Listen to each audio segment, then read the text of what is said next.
Kembali di dunia kita pemirsa. Saat ini saya sedang berada di Columbia University, universitas salah satu yang paling tua di Amerika, khususnya di New York. Dari sini pernah belajar, salah satunya adalah Presiden Barack Obama. Dan ada teman saya di sini, Muhammad Iman Usman. Halo. Apa kabar, Man? Baik. Nah, Iman ini mendapatkan beasiswa untuk belajar di Teachers College namanya. Nah, kita ada sesi tanya jawab, ada pertanyaan dari pemirsa, namanya Mialani dari Bandung. Dia bertanya, ini mewakili ribuan penanya lainnya, bagaimana cara mendapatkan beasiswa di Amerika? Ada banyak cara ya. Yang pertama bisa lihat dari tipe pemberinya, atau yang kedua dari background kita sebagai pelamar. Nah, kalau dari tipe pemberinya, bisa lihat pertama dari pemerintah Amerika Serikat sendiri yang menawarkan banyak beasiswa bagi mahasiswa Indonesia sebenarnya. Yang kedua dari pemerintah Indonesia, misalnya Kementerian Pendidikan Nasional itu memberikan beasiswa bagi misalnya calon dosen atau guru dan segala macam.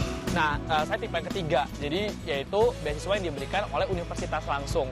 Jadi ketika misalnya kita mendaftar kuliah, biasanya ada formulir terpisah, yaitu formulir beasiswa yang kita ajukan buat si universitasnya.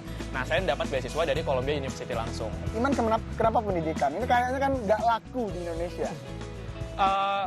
Di Indonesia nggak laku, tapi di sini laku banget sebenarnya. Ya. Pertama, balik ke diri saya sendiri, karena saya orangnya memang lumayan tertarik banget sama isu pendidikan gitu. Dari dulu memang udah berkecimpung ke isu pendidikan dan pengen lebih mendalami lagi gitu.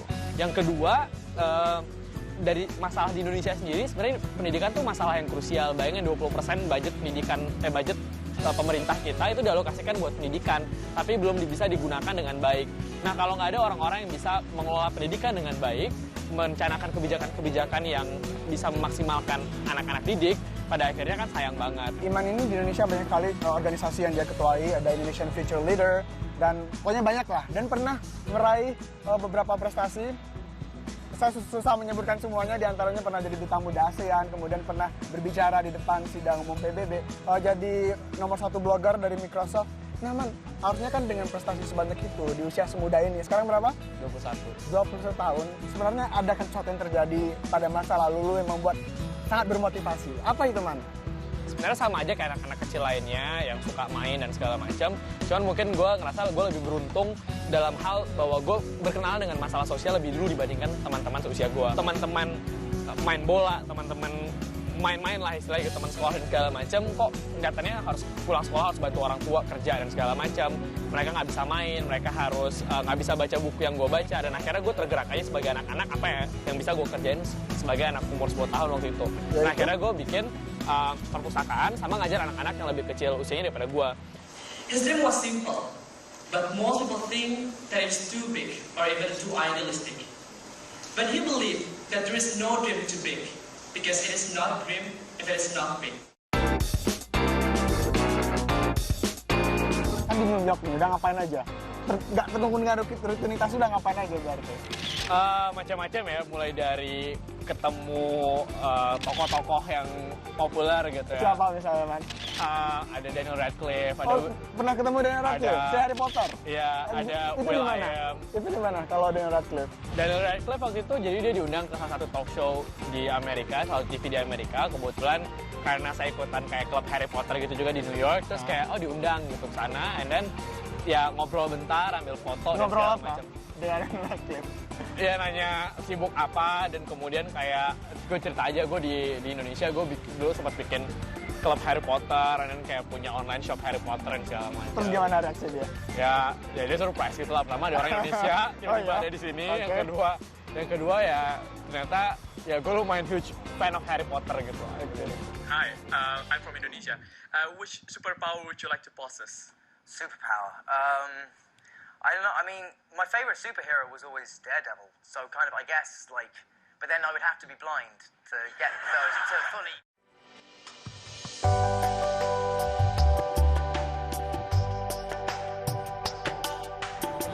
Ya pemirsa, saat ini kami sedang berada di Times Square, disebut sebagai persimpangan dunia. Nah, Man, ini kan di kota besar ya. Kamu pernah merasa minder nggak sih?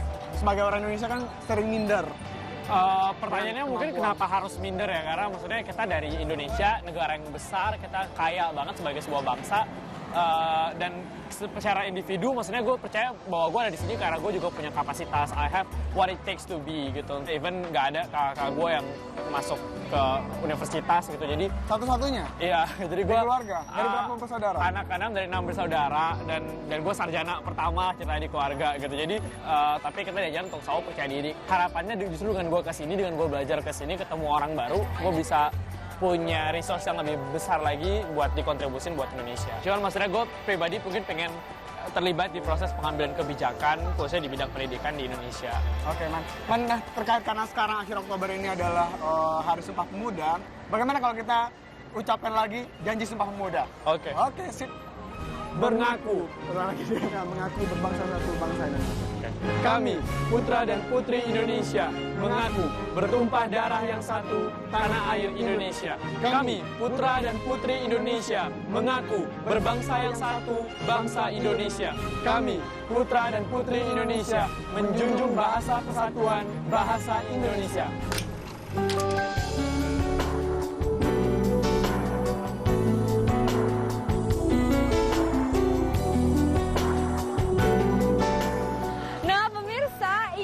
Times Square ramai sekali dan lokasi di mana banyak teater dan juga drama musikal. Banyak banget pilihannya dan sebenarnya nih saya harusnya nonton sama Rafki malam ini, cuma orangnya dari tadi ditungguin belum datang-datang juga.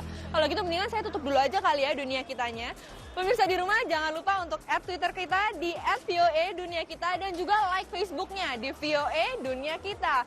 Kita juga punya aplikasi untuk iPhone dan Android kamu yaitu VOA News. Aduh Jen, main nutup ini sendiri dia, aja. Rafki. Tadi dari habis ketemu Iman Usman yang sangat Oh, menginspirasi iya. sekali. Udah bagi sahabat dunia kita yang ingin mengirimkan email atau saran mungkin tempat lokasi liputan di mana lagi di Amerika yang Bisa seru, juga ya. bisa lewat email melalui emailnya alamatnya VOA apa yang namanya? VOA Dunia Dunia Kita Kita. @voanews.com sampai lupa ini. Dan juga bisa menyaksikan lagi episode ini di YouTube dengan kata kuncinya yaitu VOA Indonesia. Yaudah, kami ingin nonton Broadway dulu. Kayaknya Ada banyak banget Pipin, yang seru. Mau yang seru mana sekali nih? nih Jen, ada Annie, ada Kiki Boots. Tapi sekarang saya mau Lion King nih. Iya, boleh Ceritanya juga lagi Lion kaya King. nih pemirsa. Yaudah kami cabut dulu, saya Raffi Iya, Dayat. dan saya Jane Tahir. Dadah. Bye-bye.